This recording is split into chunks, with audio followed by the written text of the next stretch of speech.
చలికాలంలో తరచూ వచ్చే దగ్గు జలుబు నుంచి ఉపశమనం పొందడం కోసం, అలాగే చల్లటి వాతావరణంలో వేడి వేడిగా మిరియాల రసం వేసుకొని అన్నం తింటుంటే సూపర్ అంటే సూపర్గా ఉంటుంది.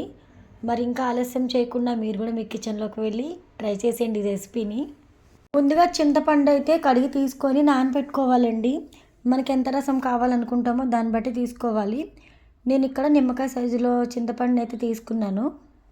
చింతపండు నానేలోపు ఇంకొక చిన్న ప్రాసెస్ ఉంది, అది కూడా చూసేద్దాం. స్పెషల్ మసాలా అనమాట ఇది. రోట్లో కానీ మిక్సీ జార్లో కానీ 1 టేబుల్ స్పూన్ వరకు ధనియాలు, 1 టేబుల్ స్పూన్ వరకు జీలకర్ర, అలానే 1 టేబుల్ స్పూన్ వరకు మిరియాలు అయితే తీసుకొని సగం వెల్లుల్లి రెబ్బలు అయితే తీసుకోవాలి. వెల్లుల్లిపాయలు చిన్నవైతే మొత్తం తీసుకోండి, పెద్దవైతే సగం వెల్లుల్లి రెబ్బలు తీసుకొని 3-4 ఎండుమిర్చి అయితే వేసుకోండి. మీకు ఎంత కారం కావాలనే దాన్ని బట్టి 1-2 పెంచుకోవచ్చు, తగ్గించుకోవచ్చు. ఇప్పుడు చక్కగా ఇక్కడైతే మనం పొడిలాగైతే ప్రిపేర్ చేసుకోవాలి. ఇక్కడ మనకి మరీ మెత్తగా ఉండదు ఈ మసాలా పొడి, మరీ అలానే బాగా బరగ్గా ఉండకూడదండి. మీడియంగా ప్రిపేర్ చేసి తీసేసుకోండి.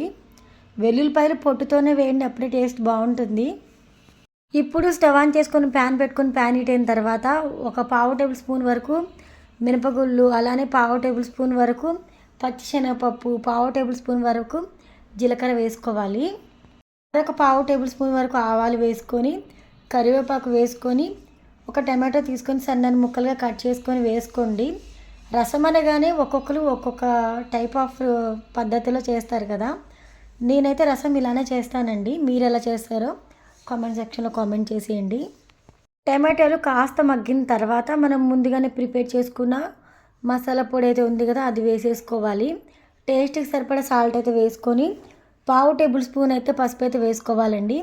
ఇందులోకి కారం యాడ్ చేయట్లేదు, ఎందుకంటే ఎండుమిర్చి నుంచి మిరియాల నుంచి వచ్చే ఘాటే సరిపోతుందండి ఈ రెసిపీకి. సో కారం అస్సలు యాడ్ చేయకండి, టేస్ట్ బాగుంటుంది. ఇలాగే చేసి చూడండి. ముందుగా మనము చింతపండు నానబెట్టుకున్నాం కదా, చింతపండు నానిపోయి ఉంటుంది. రసం సపరేట్ చేసేసి ఈ విధంగా అయితే తాలింపులోకి చింతరసంని అయితే పోసేసుకోవాలి. ఇక్కడ రసం అనేది చక్కగా కాగాలండి. మంట హై ఫ్లేమ్లో పెట్టేసి ఒక 3-4 నిమిషాల వరకు రసం అనేది చక్కగా మసిలితే సరిపోతుందండి. ఇప్పుడు రసం మరుగుతున్న టైంలో ఇక్కడ మనము బెల్లం ముక్క యాడ్ చేసుకోవాలి. కొంచెం బెల్లం యాడ్ చేసుకోండి, టేస్ట్ అనేది సూపర్గా ఉంటుంది. ఈ రసం రెసిపీ ఎలా ఉంటుందంటే పుల్ల పుల్లగా కారం కారంగా ఉండదు, కాస్త ఘాటు తగులుతూ కాస్త తీయగా లైట్గా పుల్ల పుల్లగా ఉంటుంది. చాలా బాగుంటుంది, ట్రై చేయండి. ఈ మిరియాల రసం రెసిపీ మీకు నచ్చితే వీడియోకి లైక్ ఇవ్వండి, అలానే ఛానల్కి సబ్స్క్రైబ్ అవ్వండి. ఇలాంటి మరెన్నో రెసిపీస్ కోసం ఛానల్ని ఫాలో అవ్వండి. లైక్ ఇవ్వడం వల్ల ఈ వీడియో చాలామందికి రీచ్ అయ్యే ఛాన్స్ ఉంటుంది కాబట్టి లైక్ చేయండి.